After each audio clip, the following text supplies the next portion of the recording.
હાર્દિક સ્વાગત છે આ પટેલ ક્લાસીસની ચેનલ. આવા નવા વિડીયો જોવા માટે પટેલ ક્લાસીસની ચેનલ લાઈક કરો, શેર કરો અને સબસ્ક્રાઇબ કરો. આપણે હવે જોવાના છીએ ધોરણ 10 માં અસાઇનમેન્ટનું સોલ્યુશન 2025 પ્રશ્ન પેપર નંબર 1 વિભાગ સી.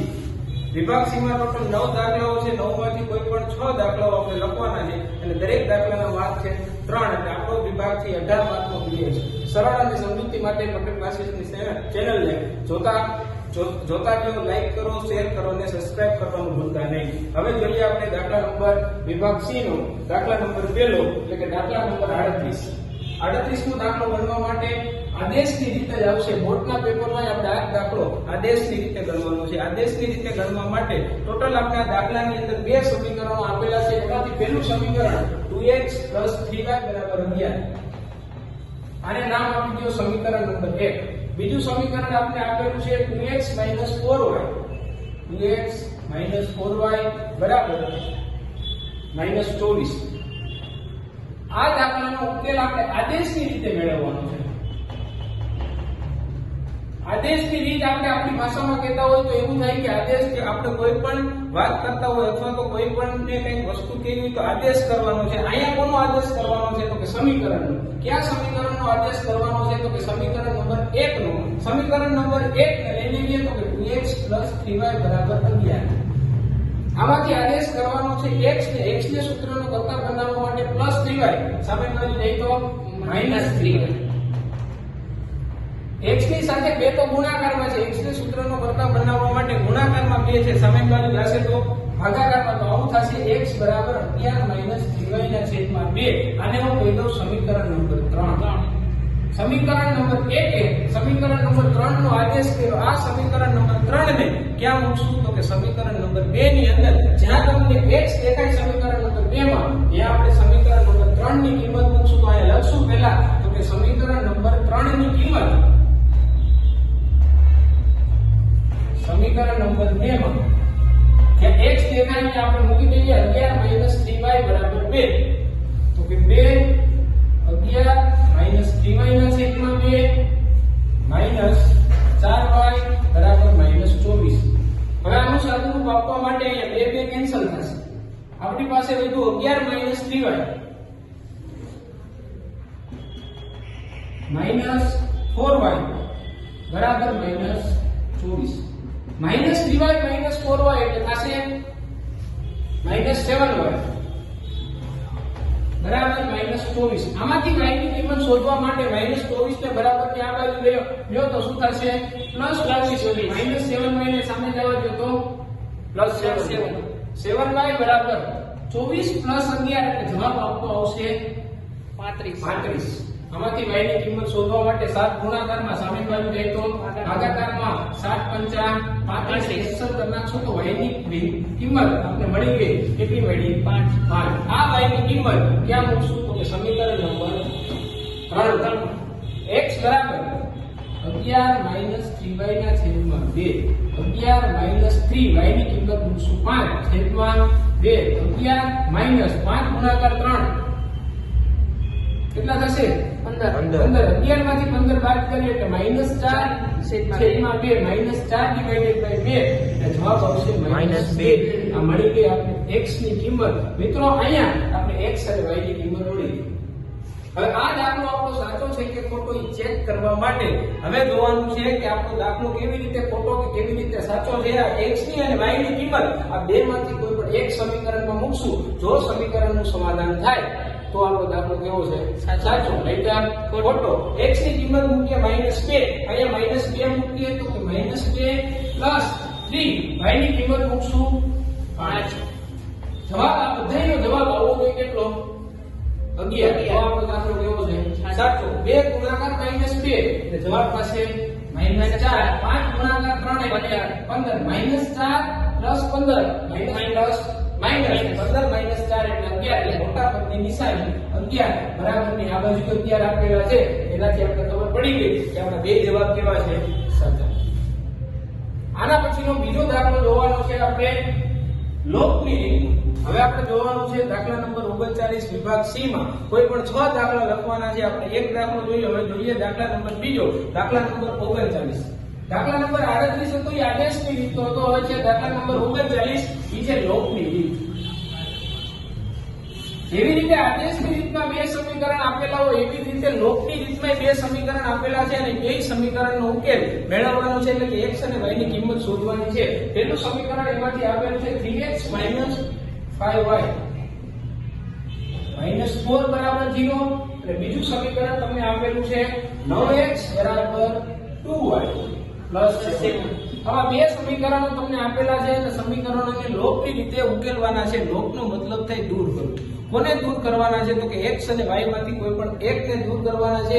પહેલા તો આ બે સમીકરણોને વ્યવસ્થિત રીતે લખી નાખીએ તો કે બે સમીકરણોને 3x 5y -4 સામેની બાજુ જશે તો +4. આને કહી દઈએ સમીકરણ નંબર 1. આ સમીકરણને વ્યવસ્થિત રીતે ઉકેલવા માટે +2y ને આ બાજુ લઈ લો તો શું થશે -2y બરાબર 7. આને કહી દઈએ સમીકરણ નંબર 2. હવે આ રીત ઉપરથી જ આપણે ખબર પડે કે લોકની રીતે દાખલો ગણવાનો છે. લોકનો મતલબ થાય દૂર કરવું. પણ કોને દૂર કરવાના છે તો કે x અને y માંથી કોઈ પણ એક ચલને દૂર કરવાના છે. હવે કેવી રીતે દૂર કરવાના, કેવી રીતે કેન્સલ થાય એ પહેલા તો આપણે જોઈ લઈએ કે તો કે ચલ ક્યારે દૂર થાય જ્યારે ચલના સહગુણક સમાન હોય, નિશાની વિરુદ્ધ હોય. અહીંયા x ને દૂર કરવા માટે 3 છે, અહીંયા 9 છે, y ને દૂર કરવા માટે 5 છે, 2 છે, કેન્સલ થાય નહીં. તો અહીંયા કેન્સલ એવી રીતે થશે તો કે સમીકરણ નંબર 1 ને આપણે 2 સાથે ગુણી નાખીએ અને સમીકરણ નંબર 2 ને એની સાથે ગુણી નાખીએ 5 સાથે. તો પહેલા એ લખવું પડશે તો કે લખીએ કે સમીકરણ નંબર 1 ને 2 સાથે ગુણતા અને સમીકરણ નંબર 2 ને 5 સાથે ગુણતા. સમીકરણ નંબર 2 ને સમીકરણ નંબર 1 ને 2 સાથે ગુણવા માટે બરાબરની બંને બાજુ આપણે કેટલા સાથે ગુણવા પડશે 2 સાથે. તો આને 2 સાથે ગુણો તો શું થશે 3 ગુણાકાર 2 એટલે 6x -5y ને 2 સાથે ગુણશો એટલે શું થશે 10y અને 4 ને 2 સાથે ગુણશો એટલે શું થશે 8. હવે સમીકરણ નંબર 2 ને કોની સાથે ગુણવાના છે તો કે સમીકરણ નંબર 2 ને 5 સાથે ગુણવાના છે. 9 ગુણાકાર 5 કરશો એટલે કેટલા આવશે 45 માઈનસ 2 ને 5 સાથે ગુણશો એટલે શું થશે 10y અને 7 ને 5 સાથે ગુણશો એટલે શું થશે 35. હવે અહીંયા લોપ થશે પણ જો અહીંયા -10y એટલે લોપ થાય નહીં. લોપનો મતલબ થાય દૂર કરવું, દૂર થાય નહીં. દૂર ત્યારે જ થાય કે નિશાની વિરુદ્ધ હોય. તો સમીકરણ નંબર 2 ની બધાની નિશાની બદલાવશું તો કે જ્યાં પ્લસ છે ત્યાં શું કરશું માઈનસ છે ત્યાં શું કરશું પ્લસ, અહીંયા પ્લસ છે ત્યાં શું કરશું minus. Plus 10y minus 10y cancel કર્યા, લોપ કર્યો એટલે જ આપણે અહીંયા શું છે લોપની રીત. હવે આ બધાયનું સાદુરૂપ આપી દઈએ તો કે 6x -45x 6 માંથી 45 બાદ કરો એટલે શું થાય -39 બરાબર 8 -35 કેટલા થશે અથવા તો 35 -8 કરો તો 35 -8 કેટલા થાય 27. કેટલા થશે 27. પણ કેવા 27 -27 મોટા કોટની નિશાની. આમાંથી x ની કિંમત પહેલા તો અહીંયા જોઈ લઈએ કે બે બાજુ બરાબર છે એટલે જવાબ શેમાં આવશે પ્લસ. બે બાજુ જો માઈનસ હોય તો શું થઈ જાય પ્લસ. x ની કિંમત શોધવા માટે x ની સાથે 39 ગુણાકારમાં છે, સામે બાજુ જશે તો 27 ના છેદમાં 39. આ તમારો જવાબ છે. પણ જો હજુ કઈ ફાટેલ હોય તો આપણે અહીંયા અંશ અને છેદને કેન્સલ કરી આપો તો અહીંયા થાય એવું 9 તેરી 27 અને 13 તેરી 39 3 કેન્સલ એટલે જવાબ 9 ના છેદમાં 13. આ બે જવાબ સાચા જ ગણાય. x ની બે કિંમત મેળી નથી, કિંમત એક જ છે. આનું સમીકરણ આ બેયનું સાદુરૂપ એક જ થાય છે. હવે આ x ની કિંમત ક્યાં મૂકશું સમીકરણ નંબર 1 અથવા તો સમીકરણ નંબર 2 માં. સમીકરણ નંબર 1 અને સમીકરણ નંબર 2 માંથી આપણે કોની કિંમત શોધવાની છે તો કે y ની. અહીં લખશું તો કે x ની કિંમત સમીકરણ નંબર 1 માં સમીકરણ નંબર 1 લખી નાખીએ. સમીકરણ નંબર 1 આપણી પાસે છે 3x -5y બરાબર 4. x ની કિંમત 9 ના છેદમાં 13 અહીંયા મૂકી દઈએ 9 ના છેદમાં 13 -5y બરાબર 4. આનું સાદુરૂપ આપીએ તો કે અહીંયા પહેલા બે નો ગુણાકાર કરીએ 9 ગુણાકાર 3 એટલે કેટલા થશે 27 ના છેદમાં 13 -5y બરાબર 4. હવે અહીંયાથી y ની કિંમત શોધવા માટે 13 એકના જ અંશ છેદમાં છે, બાકીના બેના છેદમાં છે નહીં. તો લસા લેવો પડશે. તો કે આને 13 સાથે ગુણી નાખીએ. 13 ગુણાકાર 5 કરશો એટલે કેટલા આવશે? 13 × 5 = 60 બરાબર. 13 ગુણાકાર 4 કરશો એટલે કેટલા થશે? 52 પ્લસ 27 સામે બાજુ એક તો -27 -65 y બરાબર 52 - 27. 52 માંથી 27 બાદ કરો એટલે જવાબ શું આવશે? 25. કેટલો આવશે?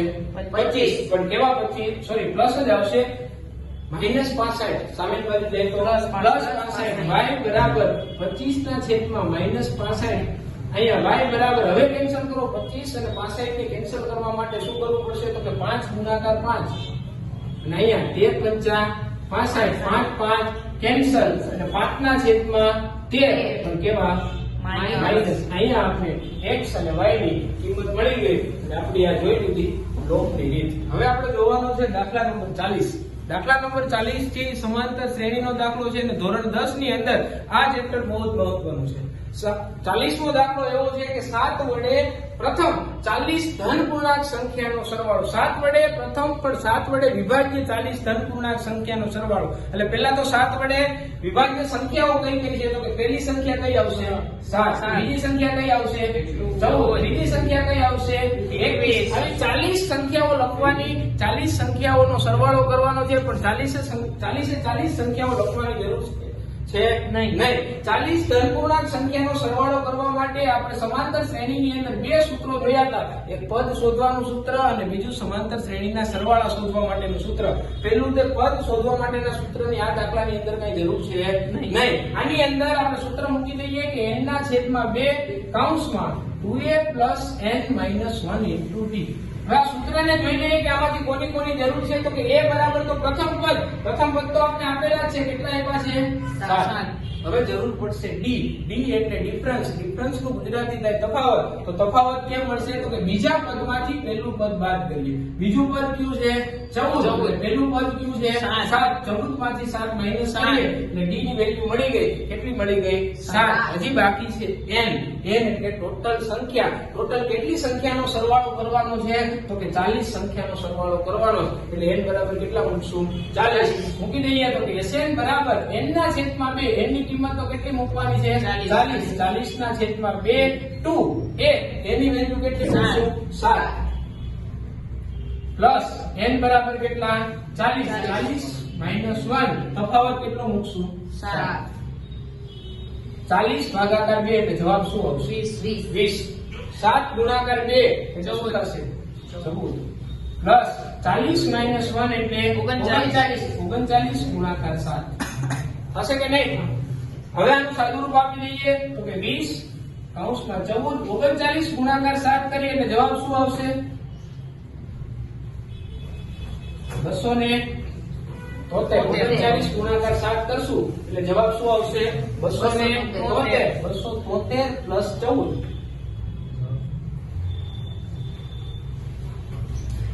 જવાબ શું આવશે? 287. 287 ગુણાકાર કેટલા કરશું? 20 એટલે જવાબ શું આવશે? 5740. આ દાખલાનો જવાબ આપણે મળી ગયો કે 7 વડે વિભાજ્ય પ્રથમ 40 ધન પૂર્ણાંક સંખ્યાનો સરવાળો કેટલો થાય? 5740.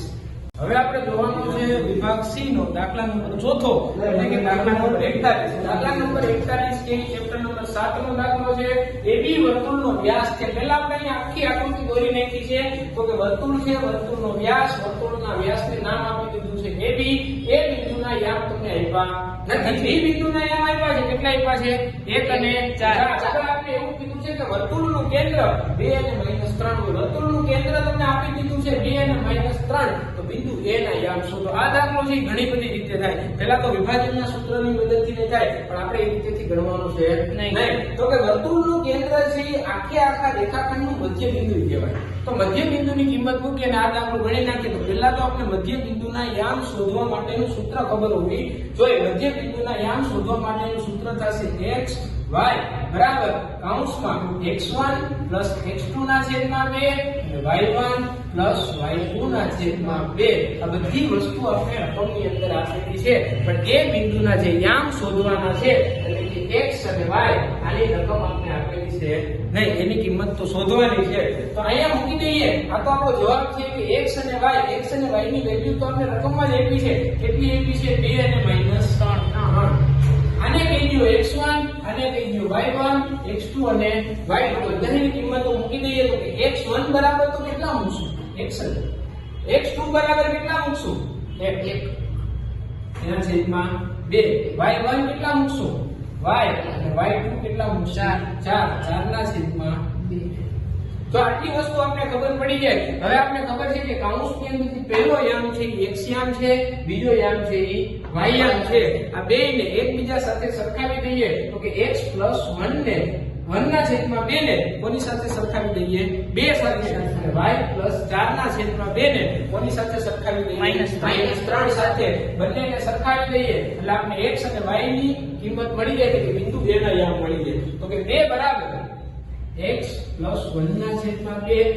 x ની કિંમત શોધવા માટે 2 ભાગાકારમાં છે, સામેની બાજુ જઈએ તો ગુણાકારના 2 ગુણાકાર 2 એટલે 4 બરાબર x + 1 + 1 આ બાજુ આવશે તો શું થઈ જાય? -1. તો 4 - 1 એટલે જવાબ શું આવશે? 3. x ની કિંમત મળી ગઈ. કેટલી મળી ગઈ? 3.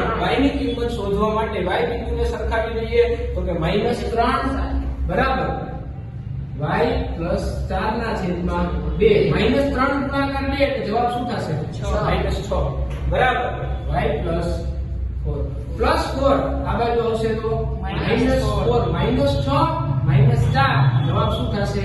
-10. આપને x અને y ની વેલ્યુ મળી ગઈ. એનો મતલબ એવો થયો કે બિંદુ a ના યામ મળી ગયા. બિંદુ a ના યામ કેટલા છે? 3 અને -10. હવે જેમ આપણે આદેશની રીતમાં જોયું હતું કે આપણો દાખલો સાચો છે કે ખોટો કેવી રીતે ચેક થાય, તો બધાય દાખલા એવી રીતે ચેક કરવાની કઈ રીત હોય. એમાંની આ એક રીત છે તો કે આ દાખલો આપણો સાચો છે કે ખોટો ચેક કેવી રીતે કરવાનું, તો કે a બિંદુના યામ b બિંદુના યામનો સરવાળો કરી ભાગાકાર 2 કરશું અને આપણે જો વર્તુળનું કેન્દ્ર મળી જાય તો એનો મતલબ છે આ દાખલો આપણો કેવો છે? સાચો. પણ આ દાખલો તમારે તમારા પેપરની અંદર અહીંયા સુધી જ લખવાનું છે. આગળની રીત કઈ લખવાની જરૂર છે નહીં. તો આપણે ખબર હોવી જોઈએ કે આપણો દાખલો સાચો છે કે ખોટો ચેક કરવા માટેની મેથડ છે. બાકી દાખલામાં એમાં ગણતરીની જરૂર છે નહીં. તો જોઈ લઈએ કે a બિંદુના યામ 3 છે, 3 અને -10 છે. b બિંદુના યામ 1 અને 4 છે. x1 અને x2 નો સરવાળો કરીએ. x1 અને x2 નો સરવાળો કરીએ તો કે 3 અને 1 4 ડિવાઇડેડ બાય 2 એટલે કેટલા મળી ગયા? તો કે વર્તુળનું જે કેન્દ્ર હતું એ રેખીય મળી ગયું. તો કે તો આ દાખલો આપણો કેવો હોય? સાચો. હજી બીજી ચેક કરી લઈએ તો કે -10 + 4 ડિવાઇડેડ બાય 2 એટલે -10 + 4 એટલે -6 ભાગાકાર 2. આવા નવા વિડિયો જોવા માટે અમારી પટેલ ક્લાસીસની ચેનલને લાઈક કરો, શેર કરો અને સબસ્ક્રાઇબ કરો. જય હિન્દ, જય ભારત.